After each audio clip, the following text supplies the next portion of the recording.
Tim. Hi, Tim. Hello, nice to see you again today. So how's things going? Yeah, very well, very well. I mean, obviously kind of a hugely challenging circumstance working in the university at the moment under the pandemic. I think everyone's doing a great job and we're trying to kind of make sure we continue to do what we can. And I suppose in terms of today, it's been great being able to have this on and to listen to some of the previous speakers, and hopefully I can add to the mix and share some of what I've been doing and what the university's been doing as well. Well, it's great to have you. So, as you say, you've only just joined Oxford Brookes Business School. So how important is EDI to you personally and to Brookes? Yeah, no, well, absolutely. So for me personally, it's one of those things that I'm massively passionate about and trying to do both through my research, but also through the practice. And I think it's one of those things in being part of the leadership teams that have been referred to kind of throughout the discussion this morning, representing and actually trying to make a difference. It's all well and good having the conversation.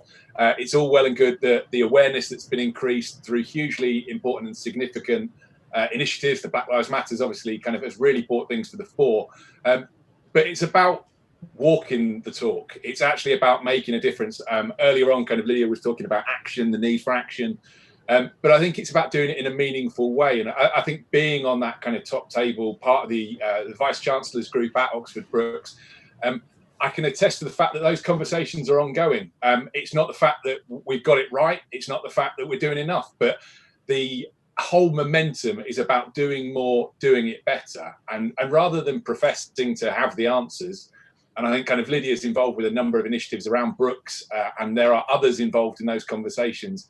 It's actually about engaging. It's about listening and consulting, because I think that what we're not trying to do is to say, we've got an answer, let's make it happen. What we really want to be able to say is, what do we need to do? Where are we not performing well enough? How can we improve that performance? And actually, it's about trying to listen to the needs of some of the groups that perhaps are more marginal within our community, that don't necessarily have that voice, and listening to that voice. I think the other thing that I'd say is that the language that we use is often really difficult. One of the organisations I work with, Extend Ventures, they're what they call BAME busters. They don't like the language of BAME. They don't think that that's appropriate. Others kind of, it's the minority twist on things. We talk about ethnic minority businesses, but why do we need to kind of put them on the back foot and use that language that kind of talking as a minority? And certainly through the people that I work with, it's thinking about recasting that and doing it differently. How can we empower and really kind of celebrate the value of these businesses that have diverse founders, and within the university, those diverse groups that enrich our community? And that is whether we're talking about ethnic diversity or those with different abilities and mixed abilities. And I think that rather than talking about disability, we need to kind of talk about those mixed abilities and how everyone is contributing to our community. So we're probably not doing enough, but we are trying to do better, and it's certainly on the radar and on the agenda, and we're listening as well. And that's true at Brookes, but I think through the work that I'm doing with other organisations that I'll share a bit about as well. That leads me on to the next question. So you recently published a report for Innovate UK, which explores how initiatives effectively promote diversity and inclusion in business innovation. Perhaps you can tell us how the study tackles underrepresentation in business innovation. Absolutely. And so, I mean, it's another interesting thing through my kind of research work and some of the work that I'm bringing into Brookes. We have been working with Innovate UK as part of an initiative called the Innovation Caucus. And they asked us to undertake a work looking at the EDI challenges within Innovate UK and what that means. And I think that the first important thing to say is that recognising that there is something here to be looked at, hugely important, and kudos to them for putting it on the radar. And this was kind of pre-Black Lives Matters, but I think it's really brought the spotlight on. And there's a kind of an appetite from their side to better understand. And I think that the rationale for the work we did, it's not just about trying to kind of create targeted innovations to address and incorporate more underrepresented groups.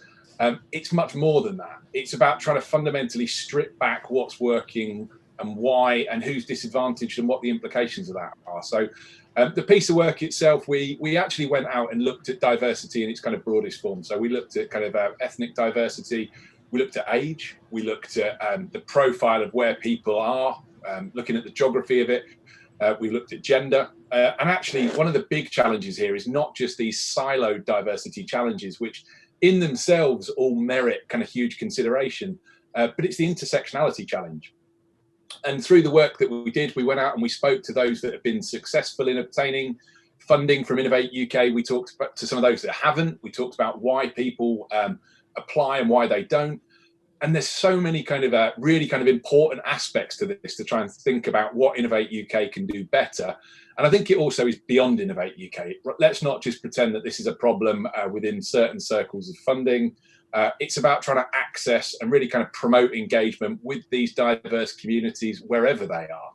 And again, like I said, so thinking about the diversity and inclusion challenge from their point of view, that one of the things Innovate UK is there for is to really try and promote business innovation, business growth, but it's about more than the economic challenge. And I think when we were talking to some of these communities, they didn't see themselves as being right for Innovate UK. They didn't see themselves. And I think that that's a challenge for Innovate UK. It's not a challenge that exists on the sides of those communities. So a lot of the work we did and some of the key findings here, we're really trying to rethink what Innovate UK needs to do to make themselves more open and accessible. How can we try and encourage more diverse communities to see that actually, yes, that is exactly what Innovate UK want to be trying to support and fund as well. And the report actually makes a series of recommendations about how we can try and engage underrepresented groups differently. And part of that is about having very targeted interventions, about trying to kind of champion, bring in those that have been successful from different diverse communities and help them to kind of engage and show that this is something where others from different underrepresented communities should see themselves.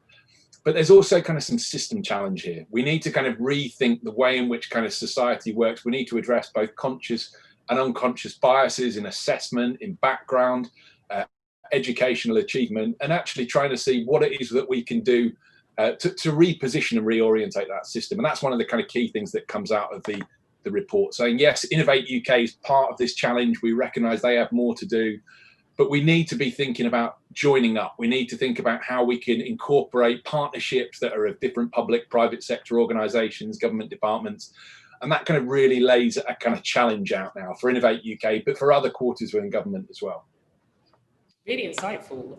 Lots of follow-up work, obviously, from that. It's interesting, Tim, you mentioned about how you sort of stimulate that engagement by, you call it an intervention, I call it a showcase case studies. I mean, we need to show the examples of where there has been success. And I mentioned the point earlier, it's great to talk about these things, but we need action. But there's some great action which isn't talked about in reverse. So, yeah, good to see we're on the same lines there.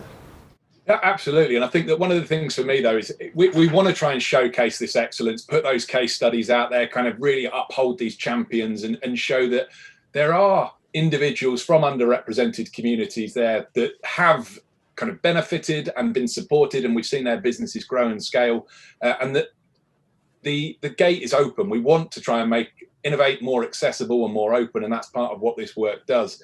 But beyond that, it's not just about kind of trying to drum up applications, if you like. We need to make sure that there is this process where all individuals are supported, that we need to kind of look at the person with this kind of holistic view, understand what different communities need. And that doesn't matter whether we're talking about individuals that may be disabled, from ethnic minority backgrounds. Innovate have made huge progress in thinking about diversity and incorporating women into how do we kind of get greater representation of females in Innovate UK funding. And again, it's that rounded perspective. How do we do that more? How do we do that better? And now how do we translate these lessons and kind of think about that in other quarters? And again, like I said, it's really the beginning. We're just about to embark on a new piece of work with Innovate UK and with Extend Ventures, who themselves have recently published another really interesting report that I kind of highly recommend people look at, thinking about diversity beyond gender. And then it's really saying now, if we work with them and we try and understand about the applicants to Innovate UK, what is it that we need to do to support these groups and open up funding for innovators more broadly? So very much the kind of start of the journey, but I think I kind of really resonate with a lot of the things that the previous speakers that you've had on this morning have said, that it's all well and good having that talk and raising awareness, but it's now converting it into meaningful action and seeing what can be done to kind of really kind of increase and make a difference. Where do people find that report, Tim? The report that we published as part of the Innovation Caucus is on our website. That's innovationcaucus.co.uk. It's also available on Innovate UK's pages. And the report, another good one to have a look at, is the Diversity Beyond Gender report, which was published by Extend Ventures. And another one that's really worth looking at is one that was published by the Federation for Small Business recently. A group at Aston University led by Professor Monda Ram was really looking at the impact of growth on ethnic minority businesses in particular. And again, huge interesting findings there about how some of these ethnic minority businesses are generally more likely than their non-ethnic minority business counterparts to be more innovative and grow, especially during challenging times like we're seeing during the pandemic for small business. So lots of great stuff going on, lots of opportunity to get involved. And if people want to get in contact, I'd love to hear from them if they're in that space as well. My final question, which seems a bit unfair because I don't think there's anything else that you could be doing, but are there any other plans that you've got to ensure that EDI remains a key part of your agenda? I mean, you've told us that all the work that you're doing, it seems like you're incredibly busy, but yeah, what's your final sort of message on that one? Yeah, I suppose just to reflect on where Oxford Brookes is at, and internally I think that there is momentum at the moment, and I think that sitting as part of that kind of executive group, leading the university, it's making sure that we actually deliver on a lot of what is going on at the moment. And I think that now's the time. I think that we've heard, and I've said already, it's about action. It's about how we can translate this and make a difference. As Lydia is well aware, the VCG group is listening, and we need to translate that into action. And we need to make sure that it's not embodied in a single individual. It's something that becomes part of the culture. And if we do it like that, we can embed that, we're going to see change. And I think that the litmus test will be when we probably get together and we kind of have another event in 6 months, 12 months time, and we can sit here and say, these are the differences that we're making, both in terms of our culture internally, in terms of our employment processes, in terms of those communities not being othered, them actually being core and central to kind of what we do within the university. And like I say, I mean, I'm confident from the conversations we've got, that's the direction of travel, but now we really want to see the outcomes of this on the table. Thank you so much for joining us. It's been really insightful, right, Richard? Unbelievable. Yeah, no, great to see you, Tim, and we'll catch up Friday. Yeah, next. Guys, keep up the great work, and I'll keep my eye on the screen as well. Nice to see you. Good to see you. Yeah, Tim, thank you.